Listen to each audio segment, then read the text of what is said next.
What's up, fellas? What up, dude? Nah. We're about to get started right now, so right. we're just going hot, baby. That sounds good. My first Google Hangout. Let's do this. Nice. Nice. Cool. Coming to you live from the Informer C3 to podcast brought to you by CarolinaCatChronicles.com. I had fun, man. Just out, you guys joking. We working at the same time. Putting the work in as a team. Like I said, I'm just glad to be with the guys. My favorite night of the week. We're gonna go out there and we're playing to win. We're not out here just to show up. We're out here to win. I don't want guys that want to win. Because really, who doesn't? Nobody wants to win. Everybody wants to win. I want players that hate to win. This embodies everything that we are as a team, as an organization. Our motto is keep pounding. And that's what we do. You know what I'm saying? Hey, what's up, folks? It's your boy, the Professor, a.k.a. Tony Dunn. This is a C3 podcast brought to you by CarolinaCatChronicles.com, where every Tuesday night we chop up the latest Panthers news and opinions from the fan perspective. I do it each and every week with my homeboys. I'm here tonight with Joe Riolano, Mel Mayock, and a special guest from the Carolina Panthers, Max Henson. Guys, it's so great to be here. Joe, how you been? I'm good. I've been looking forward to this show all week in particular. We've got lots of good stuff to cover tonight, and I am excited about being able to pick Max's brain for some tidbits of information. I know he's going to be giving away the goose, the blue goose. Mel Mayock, how's it been going, brother? Right on, guys. This is my favorite night of the week, as the intro said, Tuesday night. And I got to tell you, I love following Max on Twitter and checking him out on Panthers.com. I just love his enthusiasm about the Panthers and his insight. So looking forward to hearing what he's got to say tonight. Welcome to the show, Max. Yeah, it's good to be here, guys.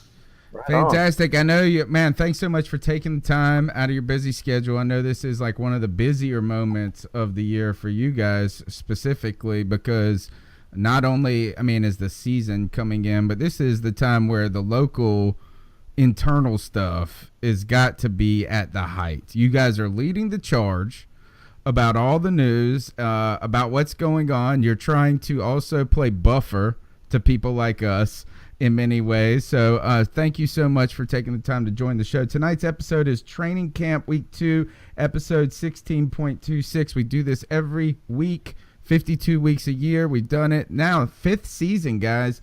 So I'm excited about that. And look, there's a ton of people in the YouTube chat. We're live on Facebook, live on Periscope. Follow us at @cat_chronicles on Twitter. All right, we're here to talk about training camp, guys.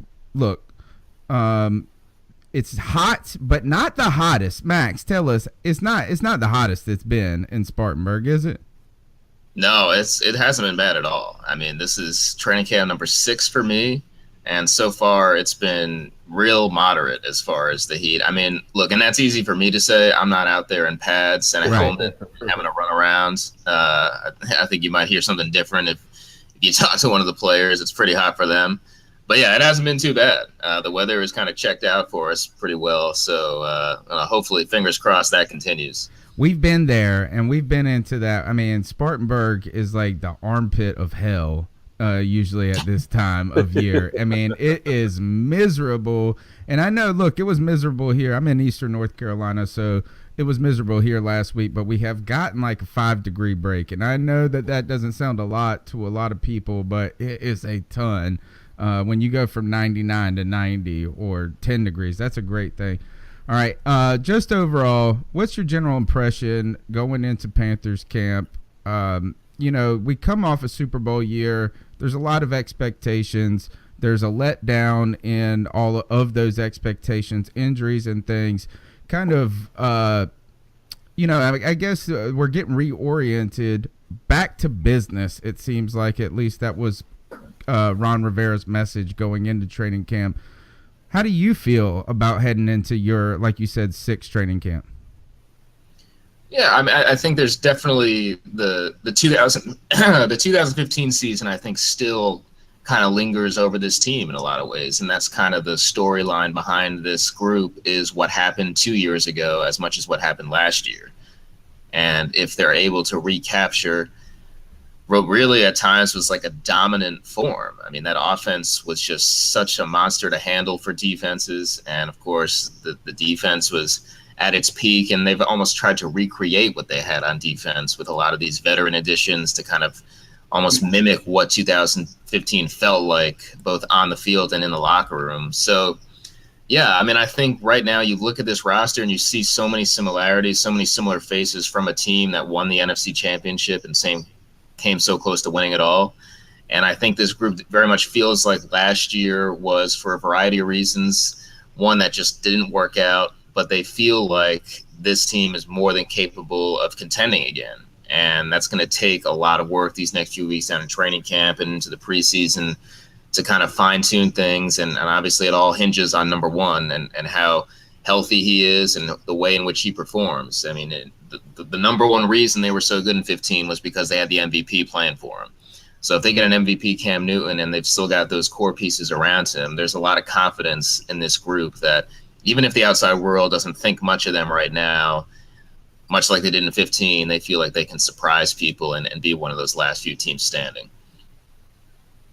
You know, we always play good as underdogs, so it's nice. And following the Carolina Panthers since I can remember, being a kid almost, it's been a long time. We always seem to play better when the expectations are not on us. You know, is that, I mean, you think about even after Cam's rookie year, Kalil puts out the thing in the newspaper that says we're going to the Super Bowl, and then boom, we're not.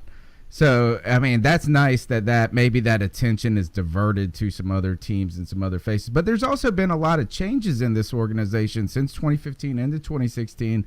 You know, you've got a real sudden change in the departure of Dave Gettleman from this organization. Can you tell us what's your just overall feeling? I know you can't give us anything well, maybe you can, but just the point is that I'm saying is, what do you feel? What's the feeling? Like, you have some continuity. You got Ron Rivera, you got Mike Shula, you got your quarterback, you've got Luke Kuechly, you got Thomas Davis, you got Olsen, but then you have this real big change at the top. And then you also lost your defensive coordinator. How does the team adjust, should I say? Yeah, I mean, it's a really good question. Look, what happened with Dave Gettleman and his departure was shocking. You know, no one really saw it coming, and that's just the truth of the matter. It was a big surprise, and especially with the timing of it all. And in talking to some of the players, you know, one of the questions, you know, I wanted to ask was, you know, did they feel, or like was there any reason for concern going into training camp with this hanging over them? Is this something that they felt might impede their progress or just detract their focus? And all the guys in the locker room said it's really not a concern of theirs at all. I mean, and that's Thomas Davis, Charles Johnson, Greg Olsen. They all pretty much just said, look, as crazy as this might seem to the fans and people on the outside to, you know, part ways with the general manager a week before training camp, I think the player mentality is they have no control over what goes on upstairs, so to speak. And even if it is something so unique as what we saw with, you know, Gettleman's departure and Hurney coming back in, it's just really hasn't fazed them. And that might seem strange and you might not buy that, but I think the players really, and I think TD said it best, they're going to be the ones who determine the outcome of the season. People might be writing them off because they feel like it's chaos in Carolina and there's no way that this team can function with this kind of instability right before the start of training camp. But, you know, TD made it pretty clear it's not going to be anything like that determines the success or failure of this team. It's going to be the players between the lines. And this team was built to win this year. They're still built to win this year. Through the draft and free agency, they shored up a lot of areas and amplified some. And so while it was pretty crazy around these parts for a while, now that it's kind of settled back in and the training camp routine has allowed things to kind of go back to normal, I see what Thomas is saying, and that this team is going to be okay. These players are going to put what happened aside, and they'll focus on their job. And that's I can see this team, as hard as it might be to believe for some, I can see this team moving on pretty quickly from all that transpired and it not really impacting what we see on the field in 2017. We've talked about this moment on the show as kind of, Joey mentioned it as like a flashbulb memory. You know, like you have these, it's a psychology term, like you can remember where you are when this event occurred. And I was getting out of class, I'm a college instructor. And so my buddy, who I go on a radio station with him once a week to talk Panthers, he calls me up, and I thought he was prank calling me. And I was live on the radio, and I said, "You're pranking me. This is bullcrap. No way this is happening." How did you find out? Where was I? Yeah, like how did you find out this news? Yeah, I mean, I walked into the office on that whatever day it was, and was a Monday or a Tuesday, I think. Yeah, it was pulled into a meeting, and it was all right. So here's what's going down, and just jaw dropped. That is crazy. Not what I expected to hear walking into that meeting, but look, the NFL, it doesn't matter what position you hold in this league. Change is constant, and it's Ryan Kalil has used this term to describe it. It's a soap opera. I mean, it is. There's a lot of drama going on behind the scenes. There are a lot of egos involved. And you see stuff like this happen all the time. I mean, look, Kansas City went through something very similar. I mean, it's not the only organization to have something like this happen. And Kansas City is another team that's been in the playoffs for the past few years. So it's not even the teams that are struggling. It's teams that are doing well. You know, nobody is immune to change. There may be a few organizations that enjoy a lot of continuity. The Panthers were one of them for a while. And then there was a lot of turnover, as you mentioned, Sean McDermott, his departure, Brandon Beane's, and then Dave Gettleman's. But that's just the way this league is. And that's just kind of the realization. I think maybe Panther fans weren't as exposed to it because there's been so much continuity since really Ron Rivera's gotten here and his coaching staff has been in place from the top down, essentially, for the most part. But man, I mean, that's just the NFL. It's crazy. What do they say? Not for long. Is that what? Yeah. Right. Yeah. Hey, let me ask you one question, Max. You've been with the Panthers for 5 years, right? I mean, you're going into your 6th year. Yeah, that's right. Yep. So you were there the year Marty was there, the last year that Marty was there. Yeah, briefly. Yep. Right. Have you seen is there a overall culture change with a change in a general manager? Is there a different mood or a vibe inside Bank of America with this type of change? Yeah, no, there really isn't. And that's because, with Dave, it was never about him. That was one thing about Dave Gettleman was it was always he wasn't driven to make a lot of changes when he got the job. If you remember, the entire front office staff he kept intact when he got that job. Yep. A lot of GMs would have come in and probably pushed some people out the door and said, look, I'm in this chair now. We're going to do things my way, and I'm going to surround myself with my people. Dave didn't do that. I mean, Dave bought into the culture that Mr. Richardson had wanted to be put in place, and he kind of just got to know the people around him. And I think people really appreciated Dave's mindset with that. And with Marty, of course, that's a guy who knows what this place is all about. And now, of course, that's one of the major reasons why it made so much sense to bring him back was there was no real transition period needed because he still knows so many people here, knows so many of the players in the locker room, just knows his way around the building, where to be, where his offices. I mean, all that stuff that you might take for granted, you don't have to factor in with Marty just because he's so familiar with it. So Dave and Marty are both the type that are not going to put themselves out there and they're not going to make it about themselves. That's just not who they are. So we haven't seen much of a change in the vibe or mood around here. It's been very similar. And like I said, I think just getting to training camp and having the practice routine come back into play has allowed things to kind of settle down. And it's really felt like business as usual. Joey has not been a fan of this move, right? And a lot of Panthers fans were not a fan of this move. Is it put you not in a difficult position, Max, but you just as in your job and what you have to do, do you feel like there's a requirement for you to be some sort of buffer? Or is this just a report, what's going on, move on to training camp?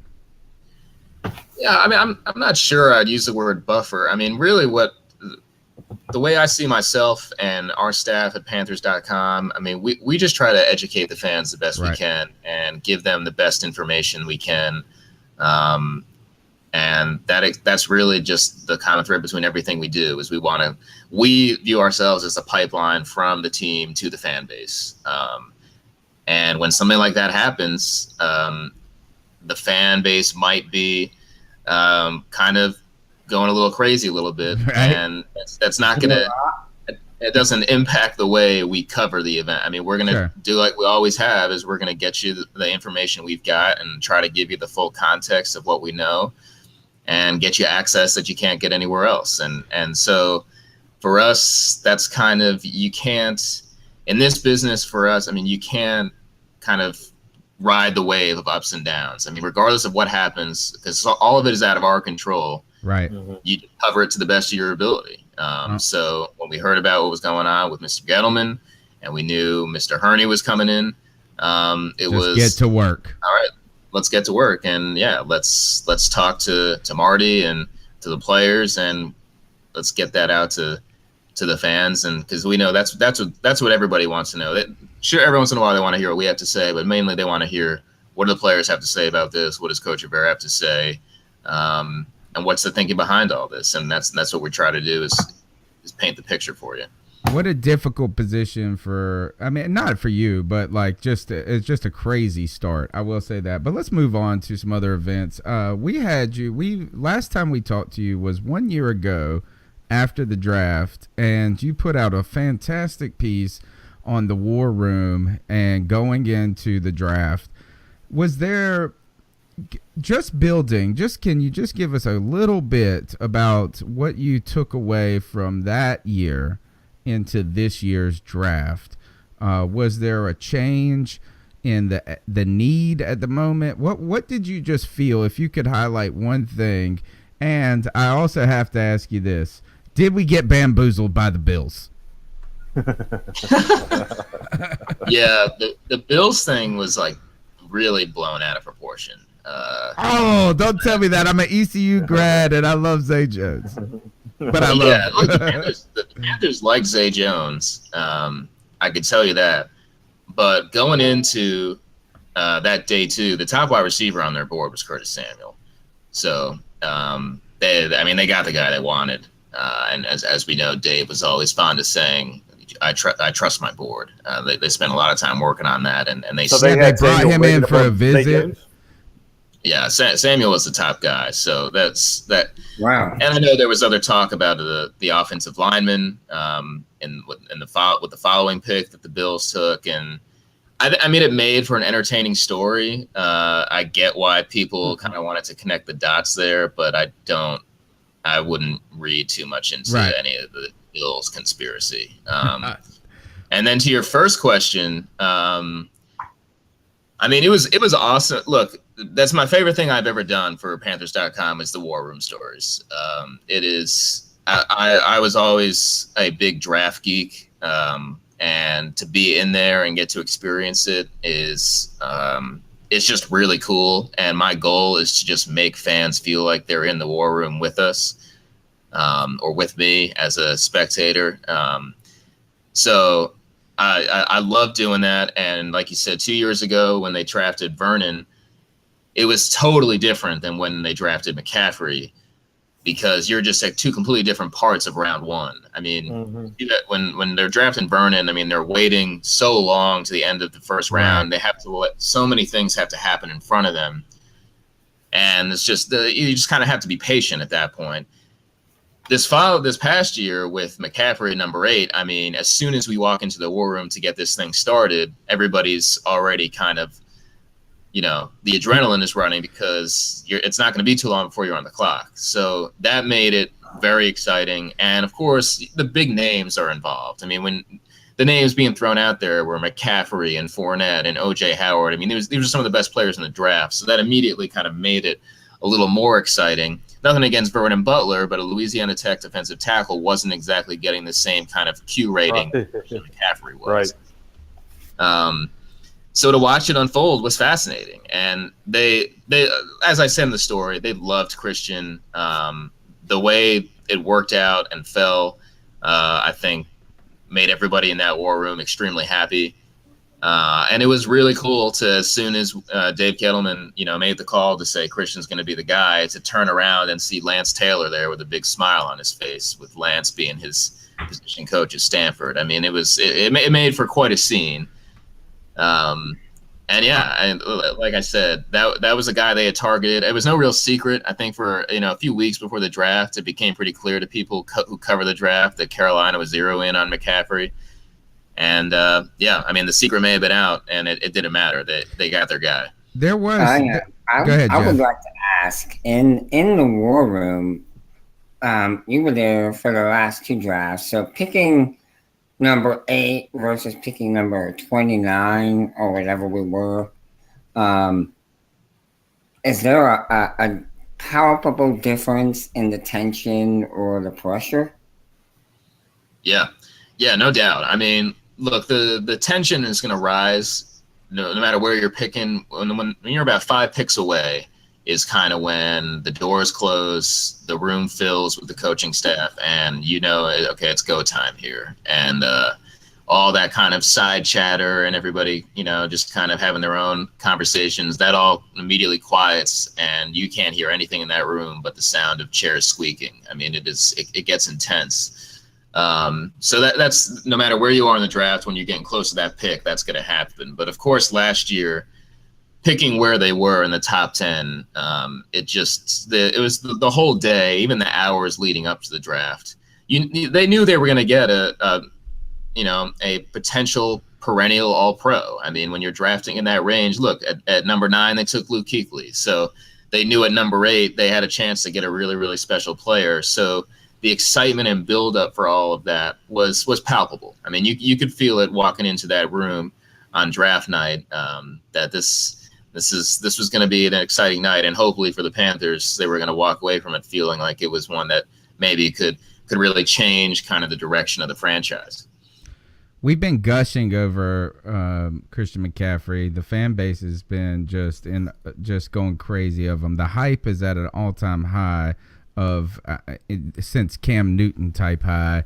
Julius Peppers. Here's Luke Kuechly today talking about Christian McCaffrey. Is it making you mad? Like, are you guys starting to get ticked off? Like, I want to get a clean shot at this dude. I'm just glad he's on our team. I think he's very precise in his movements, how he runs his routes, how he runs the ball, and I think it's going to help us. Makes you better, yeah. It's going to make us better as a defense. It's going to make us better as an offense, and I'm glad we have a guy like him on our team. Does anybody... So Luke Kuechly's glad we got him. We're glad we got him. Max, you're there. You're on the grounds in the Spartanburg heat. How good is this kid?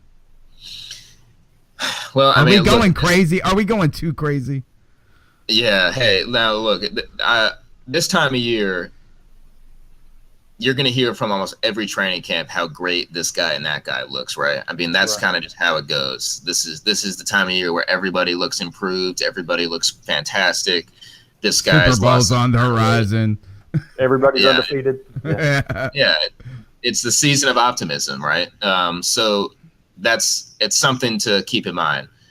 Having said that, I mean, if you spend any time watching McCaffrey on the practice field, you will instantly notice that he is, head and shoulders above a lot of these extremely high caliber athletes. I mean, he stands out amongst a very talented group of athletes that are sharing the field with him. I mean, And it's things we knew. We knew he was very fast. We knew he was very athletic. We knew he caught the ball extremely well.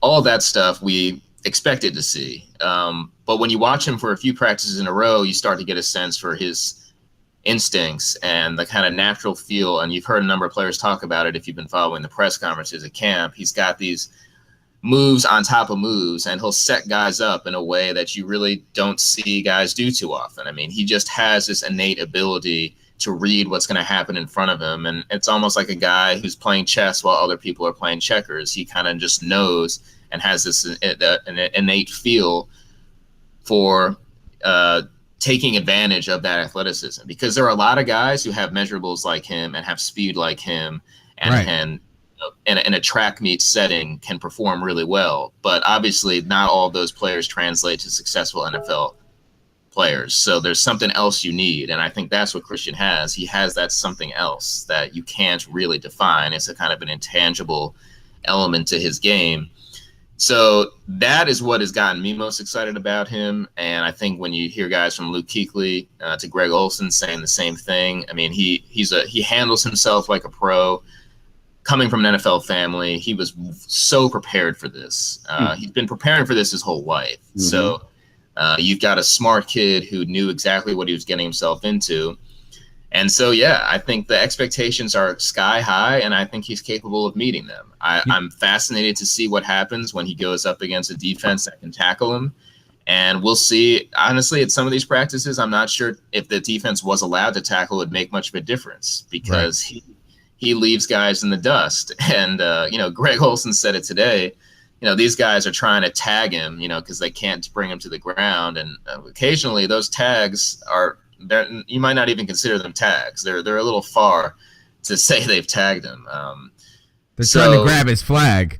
They're trying to grab his flag in flag football. That's what they're trying to do. That can be tough with a guy like him. So, look, I'm excited to see how he handles preseason and guys trying to bring him down. And because everybody is so caught up in what he's going to do in the passing game and kind of that scat back role he can play. And I still think people aren't giving him enough due for what he does between the tackles as a traditional runner. If you saw him standing next to Jonathan Stewart, he does not look small. And that was one thing, a knock on Christian throughout the draft process, was people thought there's no way he could hold up in the NFL at that size. There's no way he'll be durable enough to take the pounding. That guy put in work throughout the spring and came to camp ripped. Diesel, you can see it in his biceps, dude. His biceps are just popping. Yeah, I mean, everybody looked at him, and I think on the sideline, the media, we were all like, wow. He does not look like a guy who you have to have any concern about him handling himself between the tackles. And again, he's coming from a Stanford program where he ran a lot of pro-style offense. This is not new to him. He's not a scat back. He can do it all. And so that's what I'm excited to see, is him get a chance to show people that in the NFL, he can be an effective between the tackle runner. And of course, we know he's going to be an effective guy out in the edges. Can you guess what his weight is at? He told everybody today he's at 205.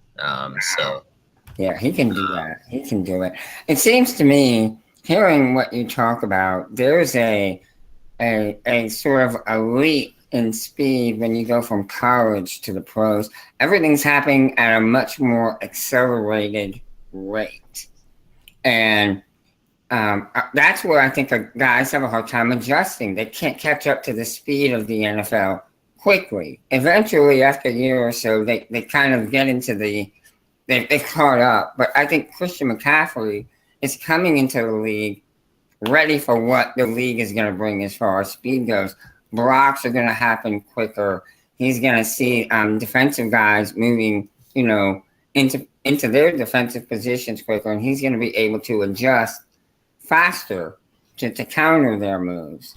I think that's the biggest thing I have been able to see in the little bit of film I've seen of him. Joe, when Max says that he's playing chess when everybody else is playing checkers, the first thing I thought is when the game slows down for people. You hear about the game slowing down for guys, and then they see it unfolding. It seems to be that's a little bit more innate in him. He's got his dad was an NFL player. Max, we know your time is precious. If you got a couple more minutes, we just got a couple more questions for you. Let's do it, guys. All right. Hey, as you can see, I'm in my dorm room here. I got nothing on these walls. It's pretty boring, so I got some time. Where is the black light and the Grateful Dead poster with the dancing bears? That's what I need. I could spruce this up a little bit, but it's pretty plain up in here. All right, so we got to know about Cam Newton. All right, so right now, the big news coming out of camp today was Cam was not throwing. He took part of Sunday off. I know that everybody wants to run wilds with this and go crazy about he had some soreness. What does this mean? He should be taking part. These drills and these reps are important. But the way, and maybe I am a Cam defender. I'm part of the Cam Secret Service. So I will defend everything about Cam Newton, even those shorts, right? But my point is that, look, I think what he's done to this point in camp is far more than I expected. I mean, we saw Cam with the ankle injury in the past. I've been to camp. I've gone to those camps and watched Cam on the side working with Dorsey, Ken Dorsey, just over there. He came out throwing for 5 days straight. Is this, some people are freaking out. Is this, I think he's ahead of schedule. Where does the organization feel with Cam and coming off this shoulder injury? Yeah, I mean, I don't think that the ahead of schedule, behind schedule language is not really something that they're applying to him right now. It's more of just, I mean, it's pretty simple. I mean, Ron said his shoulder was sore. Why put him out there with a sore shoulder and potentially make it worse? It's not. Look, training camp right now is what everybody in the NFL is focused on, and I get that everybody wants every single bit of news that's coming out, and it makes every story maybe a little bit bigger than it should be. I think that's the case here with what's going on with Cam. It's maintenance on that shoulder, and I think it's a good thing that Cam and everybody is buying into the fact that he doesn't have to practice every day down here. He needs to be ready for San Francisco. And that's the bottom line, is that right now I could see why everybody wants him on the practice field. You're not going to care if he's 100% for San Francisco, whether or not he practiced every day down here in Spartanburg. I mean, the bottom line is this team needs a healthy Cam Newton for 16 weeks of the regular season. And that's the ultimate goal. If they have to rest him a few times here in camp because that shoulder is sore, then so be it. I mean, amen. And that's something. Amen. And that's something Cam has said too that he's been better about. Is look, Cam 5 years ago would have been a lot harder to take off the practice field and say, "Look, you're rested today." I mean, he's the type who wants every rep and he wants to be out there every single day. And if he's not, it frustrates him. But I think year 7 Cam, and after all he went through last year, has gotten to a point where he's realized, you know what? My team needs me, and I've got to make sure that I'm there for them. And if that means that I've got to be, sitting on the sidelines every once in a while, then that's what he's got to do. And I think Cam has embraced that, and that's essential for his next chapter of his career, because you're not going to be 25 forever. At a certain point, you're going to have to be managed a little more closely physically. All the great quarterbacks go through it, and Cam is kind of going through that right now. Now, Max, you may have heard a lot of people are talking about, the change, the evolution in offense, the change of going from the downfield pass to Cam getting the ball out more quickly. And there's some scuttlebutt out there, especially among people that like to be critics of Cam. But I'd like to hear your take. There's talk about he's throwing more interceptions this training camp, learning those quick outs, getting the ball out more quickly, and he's not adapting that well. What's your take on that? Are you seeing that? It's hogwash. That's my take. But go ahead, Max. Yeah. I mean, honestly, every year I've been covering training camp, whenever I put out that Cam has thrown an interception, people go nuts. Yeah. He's throwing too many picks. Why is he throwing so many interceptions? It's bull crap. It's all, honestly, it's part of football practice. I mean, part of practice is designed in a way that you can take some calculated risks and you want to work on some things. And maybe he takes a chance on a throw that he normally wouldn't because he's trying to make a point to a wide receiver he's working with, or it's something that they've been trying to work on. And maybe the defense just made a good play every once in a while. There are two sides to this.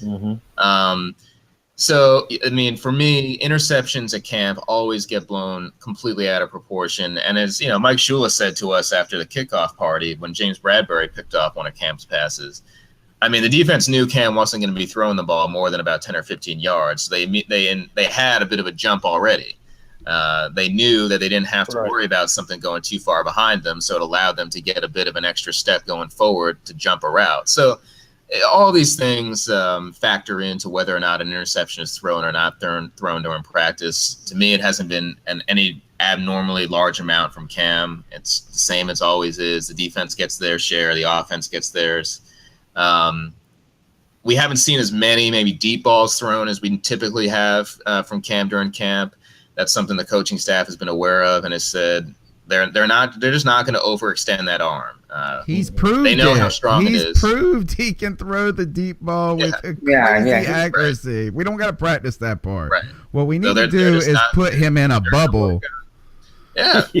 Put him in a dang bubble and save my man. That's what I say. I do want to ask you, since you brought up James Bradbury. Look, an unknown guy was thrust into an enormous role last year.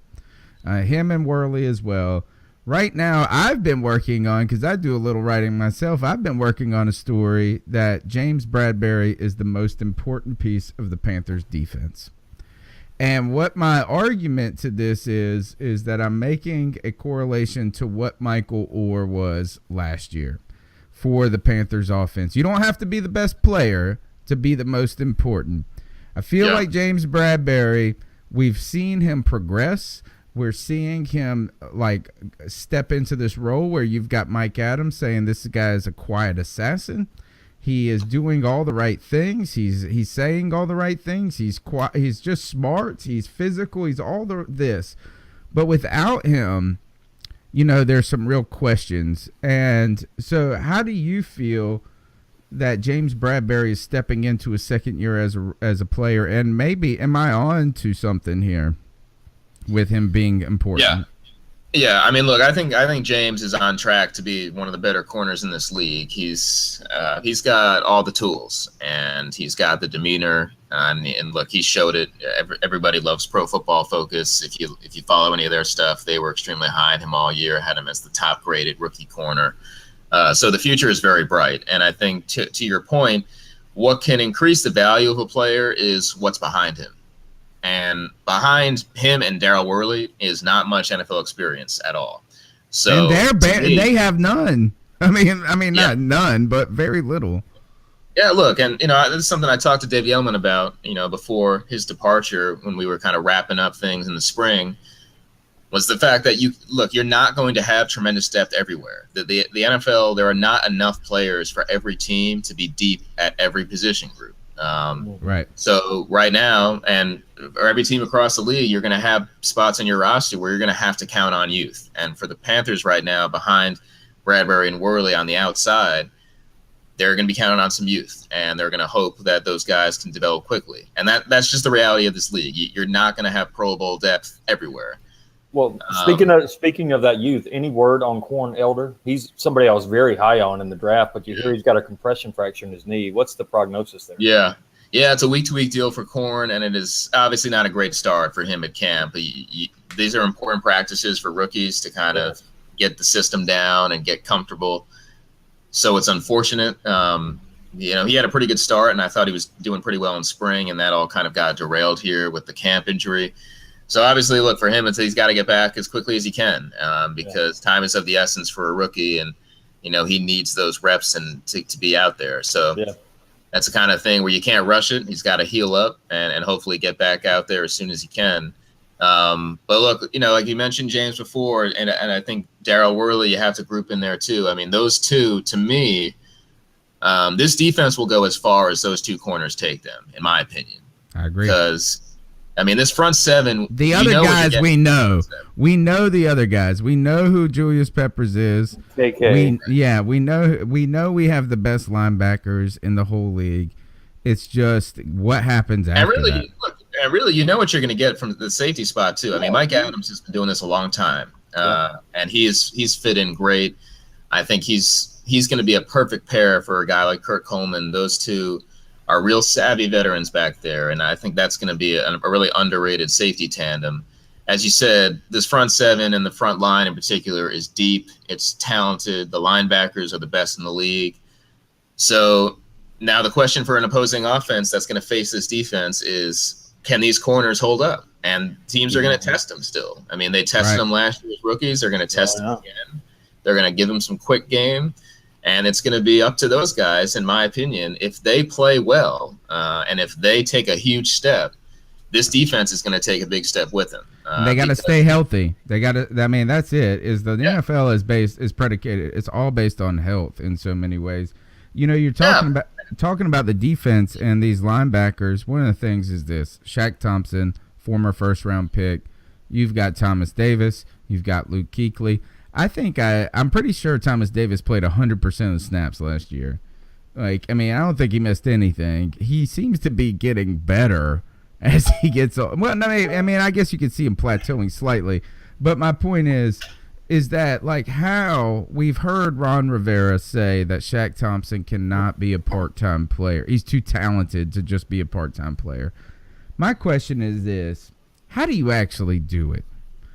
How do you take, when you've got Thomas Davis and Luke Kuechly, there's no real reason to substitute Thomas Davis out other than he's just tired. And you got to be careful the way offenses run with throwing a third receiver out, putting a back into the slot. And I know Shaq has that coverage ability. How do you expect that the Panthers defense, do they force it? Like, where do you see that going? I mean, look, it's a difficult question to answer. It's a good question to have to answer, really. I mean, if you're a coach and you've got a situation where you've got too many good players, I think every coach will sign up for that. It's the weirdest, isn't it the weirdest conundrum in the whole world? Yeah, I mean, so look, Ron will take that any day of the week. If he's going to get too many good players to figure out how to get them all to playing time, that's fine with him. But yeah, I mean, look, Shaq's entering a point in his career where, he's ready to kind of turn a corner. And the only way he can really do it is if he gets out there and plays. And he's got big play potential. And the Panthers want to take advantage of it. And as good as Thomas Davis is, they also know that he's at a different stage in his career. And he may be showing no signs of slowing down. But that doesn't mean they can't help him out a little bit for the long term still, and take a few snaps off of him here and there and not have any drop off, really, if Shaq steps in. And look, that's one thing to say right now on August 1st. When you're on an NFL Sunday and it's a critical third down, it's going to be really difficult to drag Thomas Davis off the field and put Shaq in. I mean, so trust me, I understand that this is going to be we'll believe it when we see it. I mean, and that's the thing. It's fortunately for us, we don't have to solve this problem. That's something that coaches have to figure out. But like I said, it's a good problem to have. And one way or another, look, we know Shaq can play that Buffalo nickel spot, depending on the matchup. Like when they played Arizona, for instance, that was always a good matchup for Shaq to get out there and match up with Gerald in the slot. So there are teams where Shaq will get more opportunities to kind of play that role. And there are other teams where they're going to need a third corner out there more often than they would a hybrid linebacker type like Shaq is. So I think matchups are going to dictate a bit of it. But aside from that, Ron has made it pretty clear that he has got to find a way to put Shaq on the field more. And we'll see if they can figure out a way to do that. What an intense problem. I want to shift gears to the offense just briefly and talk about this. Is that, look, there's the crazy story with the tweet and Kelvin Benjamin being like as big as 273, which when I heard that number today, I thought, man, that's crazy. But it down to 243, and that was the storyline that surrounded the wide receiver core. I'm not obsessed with the weight thing. What I'm obsessed with is this. Is that Kelvin Benjamin is the most experienced wide receiver on this unit. And I know that Russell Shepard is not a first-year player, but he has not served in a starting capacity. Is there, where is the wide receiver group right now? I mean, I know they're young. You got Kelvin Benjamin as the leader. And Joey said, look, last week he said, Kelvin Benjamin's going to have to be a leader in the film room at this point. But you've got where are we standing at? Because there's a lot of optimism surrounding guys like Curtis Samuel, but he hasn't played very much, or he hasn't. He's been hindered by the hamstring. Our guy Damiere Byrd, who we love, I mean, he's been on the show multiple times. We think that he needs a shot, but at the same time, where is this group? Funches. We haven't seen a lot of these guys. Where do you think? Or where? And then what about Austin Duke too? Yeah. All of these. We're just kind of, where are we at? Yeah. What do we got? Yeah. Well, the wide receivers are always a topic of interest. That's every year. It seems we're always talking wideouts. And this year it's no different. I guess, to start with kind of the leadership of the group, I mean, Russell Shepard is that guy. He That's wild, by has the way. kind of the makeup and the personality where he's kind of taken charge in that room. And now I've heard this said before, and it's entirely true. You have to produce to lead. So during the season, Russell Shepard is certainly going to do his best, and I think he's going to get opportunities to produce for this team. But we all know you can't be much of a leader in the NFL if you're not producing at a high level. So right now, Russell has certainly been a guy. He brings so much energy, and there's a bit of almost an edge to him that I think the Panthers are really hoping is going to rub off on some of these younger wideouts. We've been hearing it for a while. Kelvin and Devin, their games need to quote unquote mature. And I think this is a big year for that. They're getting to a point now where they know the system, they know how the NFL works, they know what's asked of them. It's time to do it, and it's time to be consistent about it. And that's the bottom line for those two. We know what their strengths are. We know that they can be matchup problems in the right setting with their size. And now with the additions on offense, you would expect them to be able to maximize that even more, because there should be more space for them to operate, because defenses have to account for McCaffrey and Samuel's speed and all that. So I think this wide receiver room is without a doubt one of the big question marks surrounding this team right now. As you talked about, Kelvin's offseason was constantly being discussed. He got himself in great shape. He reported to training camp where he needed to be. And now it's a matter of, like we've been talking about, is we've all seen moments from Kelvin where he looks dominant. Yeah. And we've also seen moments from him where you scratch your head and wonder, where is the dominant Kelvin? And the challenge for him is figuring out how he can maintain a consistent level where he gives defenses problems, because we've all seen it. And it's the same thing for Devin, really. And it sounds cliche. And no, it's not. I said it the other day. You've got to just do it. It's time for you to do it. It's just time for you to do it. My question, though, or actually not my question, I've asked tons of questions. What, you always hear about the need for competition, right? That in a training camp, you can't have guys that are solidified into positions. And to me, there's slightly this kind of idea that it's Kelvin, it's KB, it's Funchess, and look, the fact that Shepard comes in there and becomes the leader and becomes the number one guy in training camp, that's the guy we've heard the most from, is kind of interest. It's at least something to be noticed.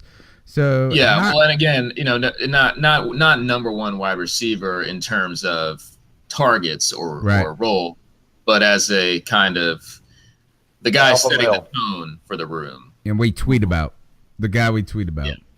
Yeah, but when you're talking about a number one wideout, that's KB. 13. I mean,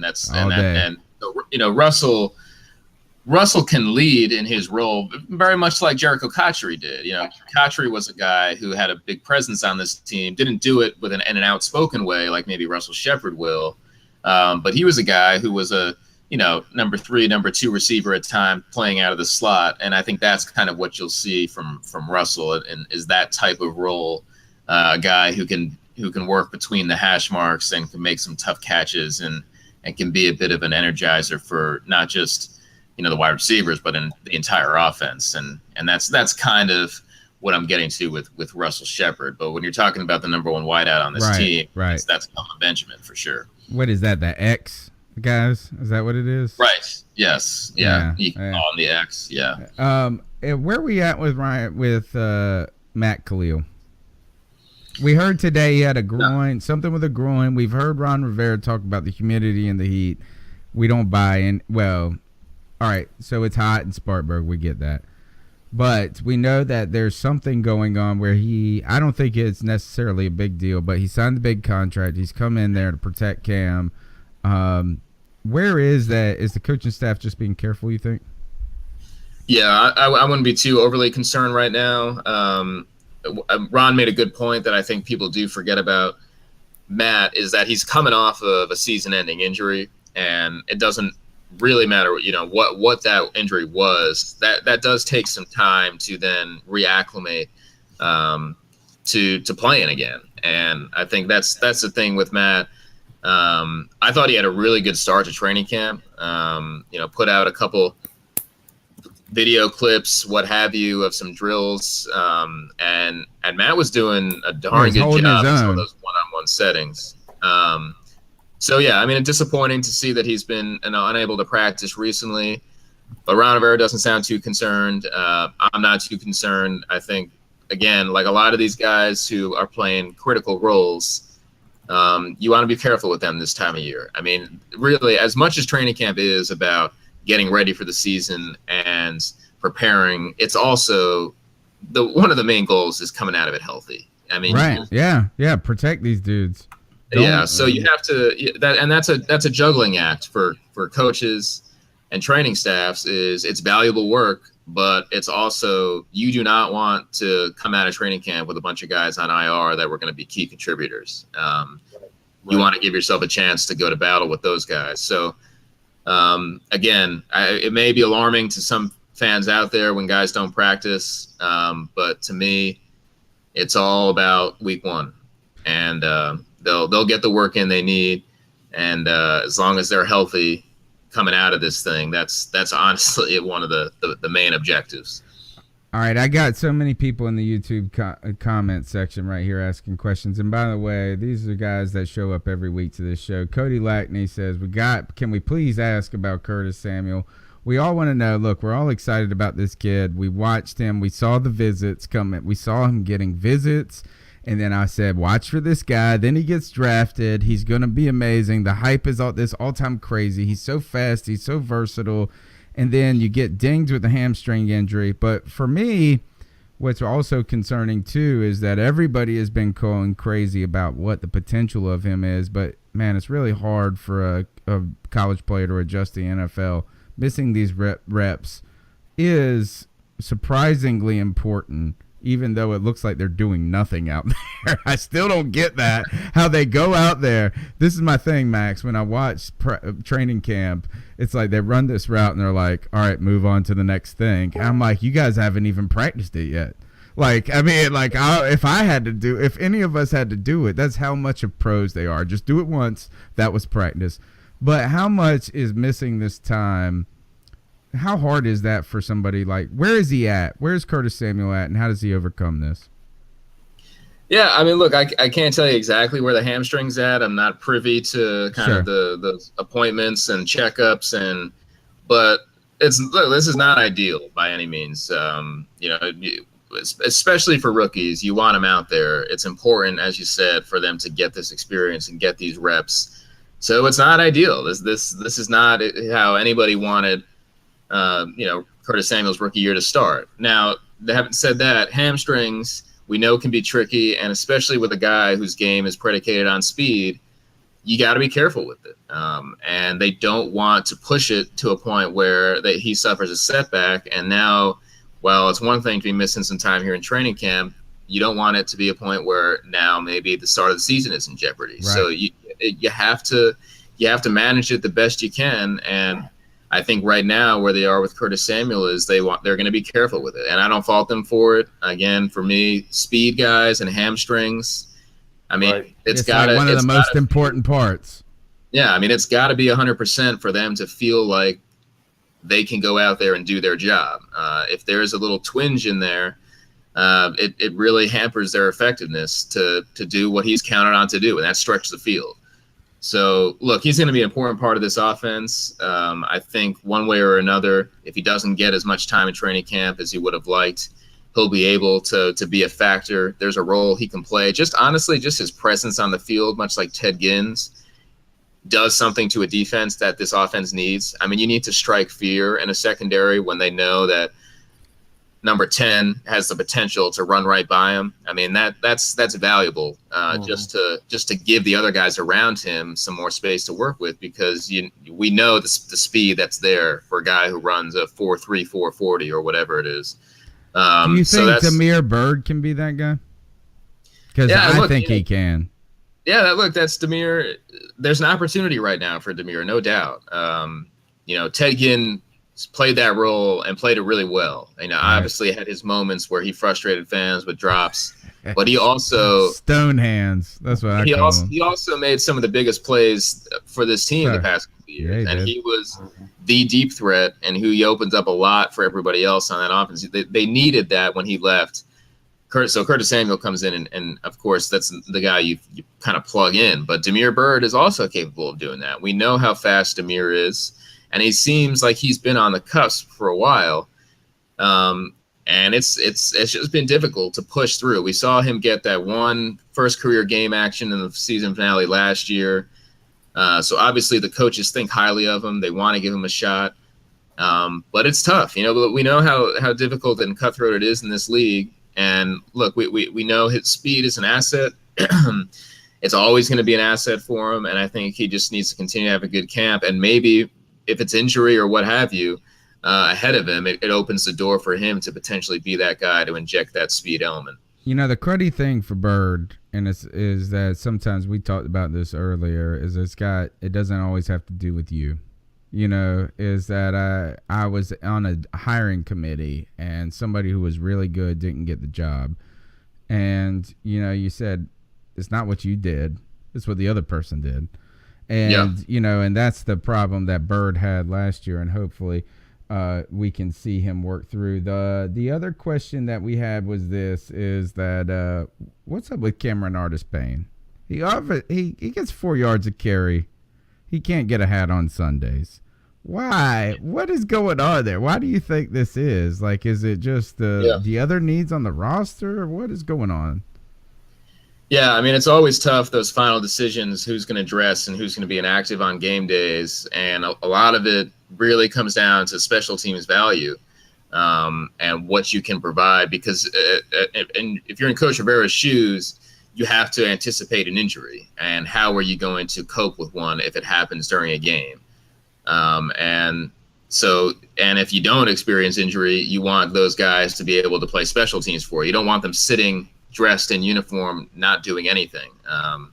So those are kind of things that you have to weigh. And for Cameron Artis-Payne, he hasn't been that involved in the special team side of things. So his really only opportunity has come when there's been injuries at the running back spot and he's gotten a chance to play. And he's done pretty well in those chances. And I think fans, have wondered why not more opportunities for him. And look, the coaches have their reasons. Obviously, they're the ones who are studying the practice film and game film and know what's going on in the meeting rooms. And it's ultimately up to them to make that call.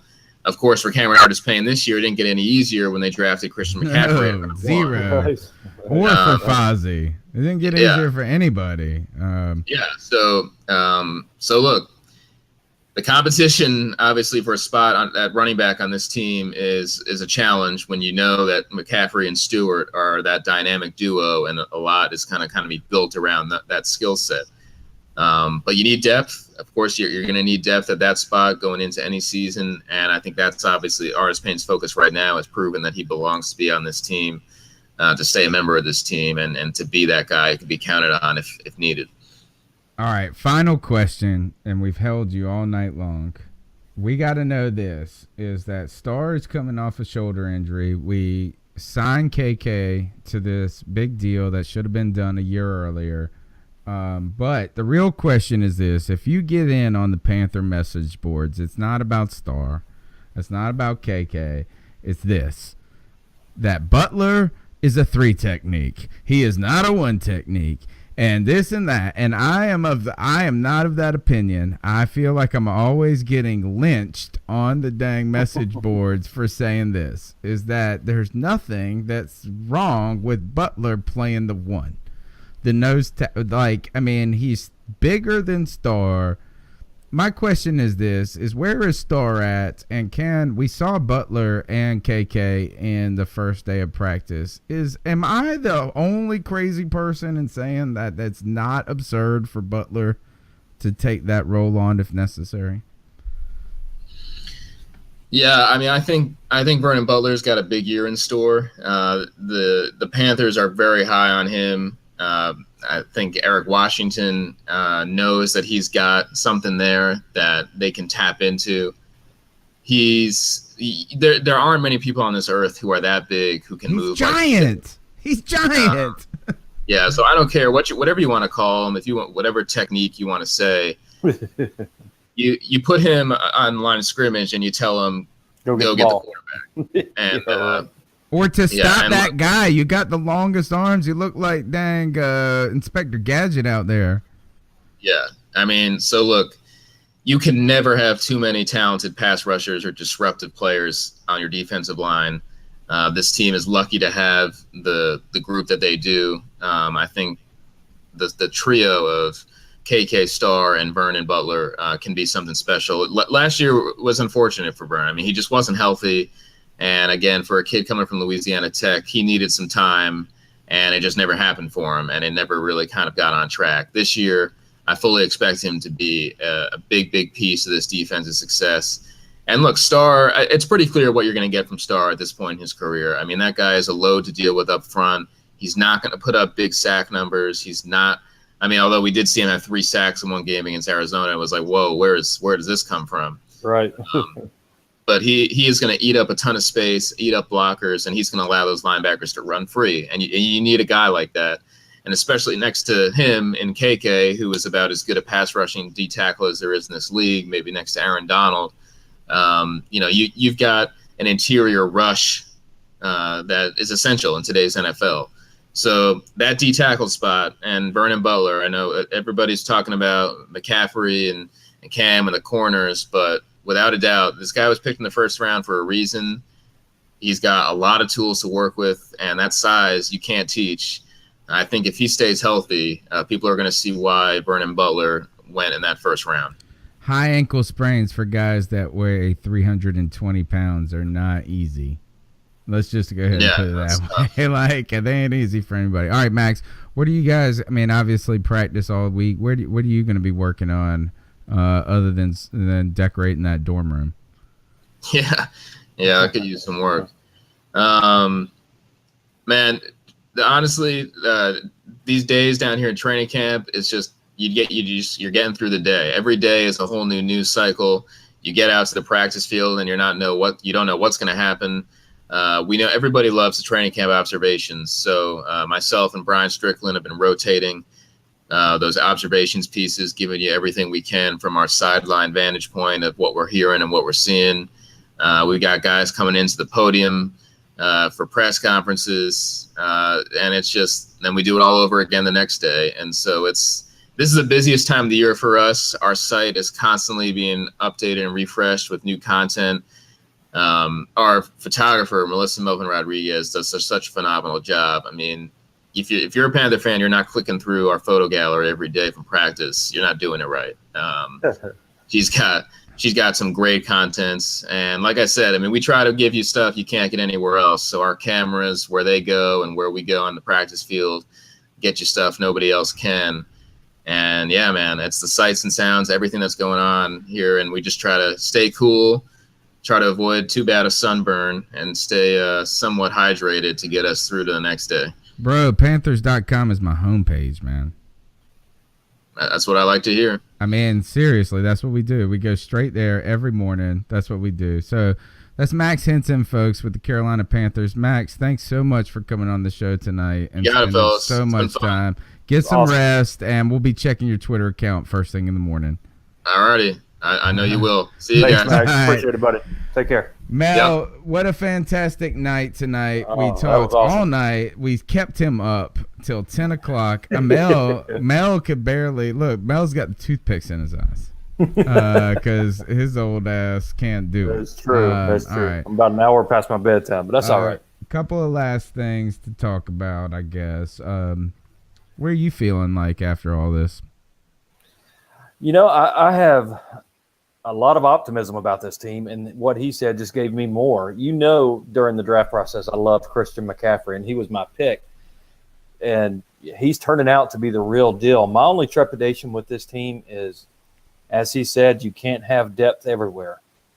And if we get hit in the wrong spots, it's just reality, isn't it? It's just reality. Right. If you lose some defensive ends, you lose some secondary, we're in real trouble. It's secondary to me and Olsen. And Kalil, And Kalil. But, I mean, you got a few spots where you feel like you could take a loss, but, I mean, that's the NFL every year. I mean, in 2015, our offensive line only had one game. They only had one game where they didn't have the same starting five the entire year. If we do that again this year, Super Bowl 52, here we come. My concerns, Mel, is this wide receiver bunch.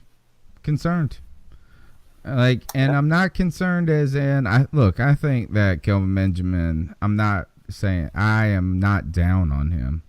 Like, I really think that he's not a lock. He's not a lock to have a great season, right? I mean, and I don't think he can do it by himself. That's my thing. And then the idea is that I just feel like it's kind of crazy that we don't have any just checks on that position where it's like, yep. Mm-hmm. Like we have a lot of optimism. I'm a KB guy now because when we got drafted, I wanted to go Bradley Roby, and I cried about it on the show that night. Mm-hmm. And then Kelvin Benjamin comes out and gets 1,000 yards this rookie year, and I go, you know what? I'm never crying about it again. So I'm with KB. I am, but my question, I mean, there's questions. There's questions there. And like I said last week, I think there's going to be somebody emerging as a new wide receiver star this year. Russell.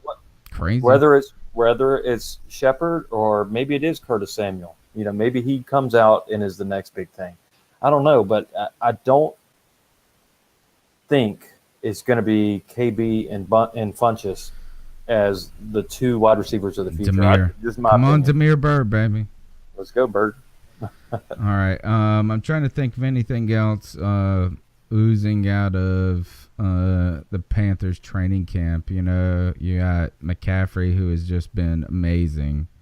Where you think? Oh, you know what? Let's talk about this. Segue. There's 11 spots left in the C3 Fantasy Football Challenge, right? That's right. We started this. This is going into our 4th year. We started this. I floated out this crazy idea to you guys 4 years ago. We didn't even understand it. You were playing checkers. You were playing chess. We were playing checkers. Thank you. Thank you. That's right. I said, look, let's start this fantasy football league, but we need the juice. We need something special. And people don't want to pay $100 to win $1,200. What we need to do is find a way to juice a prize pool without you having to get a second mortgage. And we did that. We found a way. 48 teams, 4 leagues of 12. So don't be scared, folks. It's not 48 teams. It is. But, you're in a 12-team PPR league. And you got to make the top 3 of your league. So 4 years ago, Mel, you were calling your dang grandma to be in the league. Absolutely. I think I had 10 family members in the league that year. Yeah. This year we put out the league. First of all, I'm getting tweets and emails nonstop saying, when's the league coming out? I'm like, I'm working on it, guys. I'm putting a guide together. I'm trying to make the shirt. I'm trying to do all this. There's a lot of others trying to buy the prizes, all these other small things, and I'm not complaining about it. The point that I'm saying is I was trying to get to Friday. And Friday was the deadline that I had set to myself, and I had told some people, I said, we're going to put this out there. So we did. Premium League, put out the bumper. The bumper is a big deal to me. I spent a lot of time making the little video and stuff like that. So I send it out. The people that were in the league last year get the VIP invitation. They get the bumper video. Everybody tells them what's up. We're giving away. What are we giving away this year, Mel? What's the top prize? $300. Christian McCaffrey. $300 and a Christian McCaffrey jersey. Hey man, we just got retweeted by the Roaring Riot, man, talking about how Max Henson on the C3 podcast! Exclamation! Yeah, that's what we do. Big time. That's it. But the prizes are awesome this year, right? I mean, with the premium package, you get the T-shirt, you get the drawing for a jersey on draft night this year, which is a Luke Kuechly jersey. Yeah. There's a raffle for a Luke Kuechly jersey on draft night. That's pretty sweet. On Selections Tuesday, actually. Is it? Okay. Yeah, because we're gonna pull the names. That's the best show where we pull the names. That's my favorite show of the year. So we give that, and we got an autographed Thomas Davis football. We got an autographed Dan Morgan football. They're going to be raffled off. So if you get a premium package for the C3 Fantasy Football League, it's $42 plus shipping, right? And you get a team in the league. You get a C3 Fantasy Football Draft Guide. You get a Cam Wow. You get a Put It in the Bank T-shirt, which is the bomb diggity. You know what we're putting in the bank. The Lombardi, baby. That's what we're doing. You get a digital download of the 2003 NFC Championship sticker. Man, all this stuff. And then you get entered into the raffle for the Kuechly jersey. To me, you know, and I've been playing fantasy football for a long time. And the reason I love this league above any other league is you're playing with Panther fans. You're not playing with some old buddy who's a Steeler fan, right? You're playing with Panther fans. And there's Panther prizes given out every week for some stupid reason, right? I mean, it might be whoever scored the lowest points this week. It might be who's ever quarterback. Everybody wins. We give away a prize for the person that comes in last. Right. 1 week. So it's fantastic. It's awesome. So we give out the VIP memberships, Mel, and there's 48 teams, and right now there's 11 spots left. That's so right, if you're listening to this podcast, if you're on YouTube and you want in on the #1 fantasy football league, just period, but really the fantasy football league for Panther fans, where all the prizes are for Panther fans, where, I mean, we're giving away so much stuff. It's crazy time. Man, third place in the league gets a dang mini helmet, an autographed Kelvin Benjamin mini helmet, and $50. I mean, it's top to bottom. We really cracked the code on, as you said, how to get a lot of prizes, and the entry fee, you're not breaking the bank. That's it.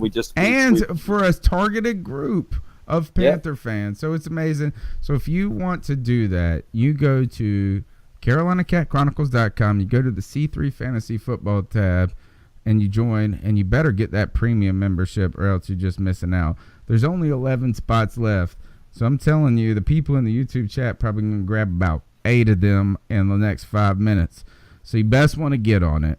And hit me up. And if this is something that's crazy, like a desire, we'll consider like a wait list, maybe a second league. But I think next year will be the year we're aiming for the real second league.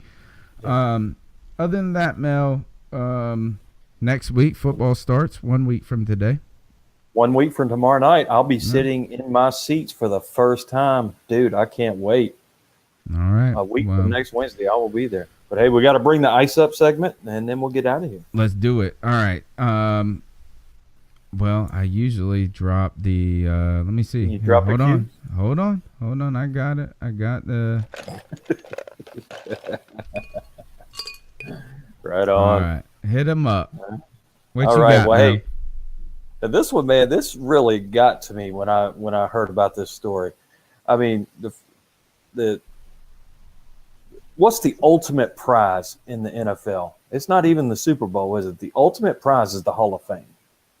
There is nothing bigger in an NFL player's career than the Hall of Fame. I mean, that really transcends any one season. And this year, one of my favorite all-time players, who, by the way, has a lot of similarities in my mind to one Christian McCaffrey, is LaDainian Tomlinson going in to the Hall of Fame. Right now, Christian's got a long way to go, so don't go crazy on me. I mean, he hasn't stepped a foot, but I can see the same characteristics. Now, LT, one of my favorite all-time players. Yep, won everybody a fantasy football league back in the day. Yeah, absolutely.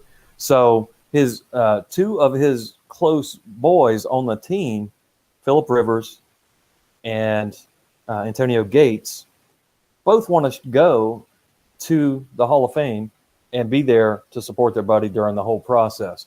Well, I'm telling you, the Chargers are one awful organization. I mean, this is the same organization that fined Eric Weddle $10,000 for staying out of the locker room at halftime and watching his daughter perform in a ceremony.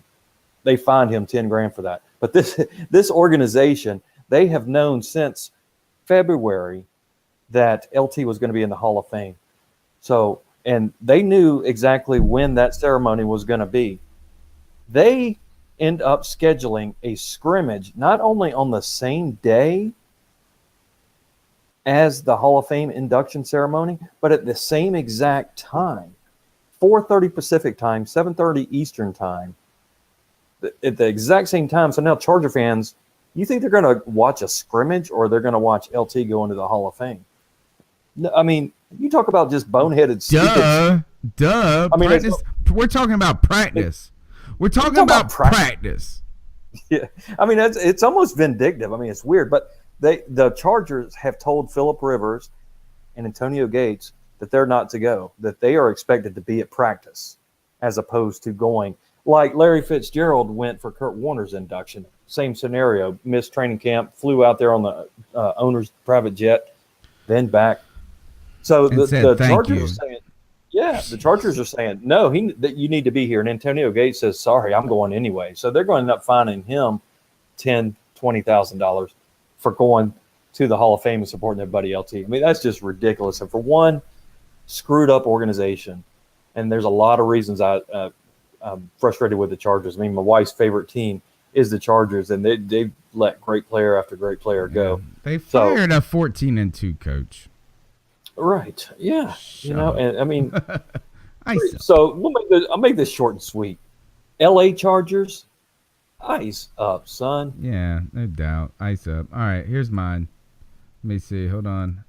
I thought I had it. Oh, no, I didn't. Hold on. This is what happens when you try to do something at the last second. So my ice up pick goes to somebody that's everybody been talking junk about, right? And all of us. Let me see if this is the right clip. Nope. All right. Well, I had the clip. I thought I had the clip of Colin Cowherd talking junk. Maybe this is it. I'm trying, folks. I am trying. I closed it. But anyway, the whole idea is this. Colin Cowherd comes out and says this. He says that, so Cam Newton says, trying to stop me from running is like trying to stop a lion from roaring.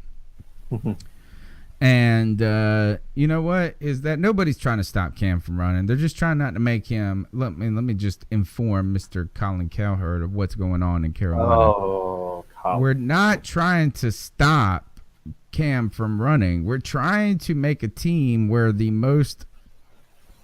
best part of your running attack is not Cam.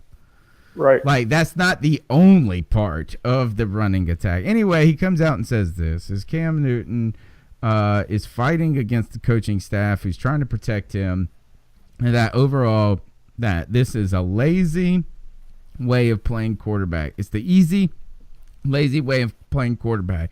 Everybody then goes crazy when the Panthers Twitter tweets out that, well, this is the easy, lazy way of doing radio, Mr. Colin Cowherd. But I will point out that 7 hours earlier, the professor, Tony Dunn, said, hot takes, I tweeted this out, hot takes are the easier, lazier way of doing radio. Go back, check the tape, folks. Check the film, check the timestamps. Tony Dunn put it out there. Yeah. That's right. Yeah. The whole point is this, is Colin Cowherd, I'm going to tell you to ice up. Stay out of our business. Stay over there on the West Coast. Stay over there sucking old Russell Wilson's you-know-what. Go ahead. Stay over there, because Cam Newton in his little plaid shorts looking like a dang fourth grader going to Ole Mills getting dang parent picture. That's what my mom made me dress up like as. I look like Cam Newton in the dang second grade taking pictures at Ole Mills in those shorts. Anyway, Cam Newton's not lazy. It's not easy. It's none of this. Is that that's just a lazy, easy way to do hot takes. And you're fantastic at it, Colin. And guess what? I got to say this to you. Ice up, my friend. All right. Nice.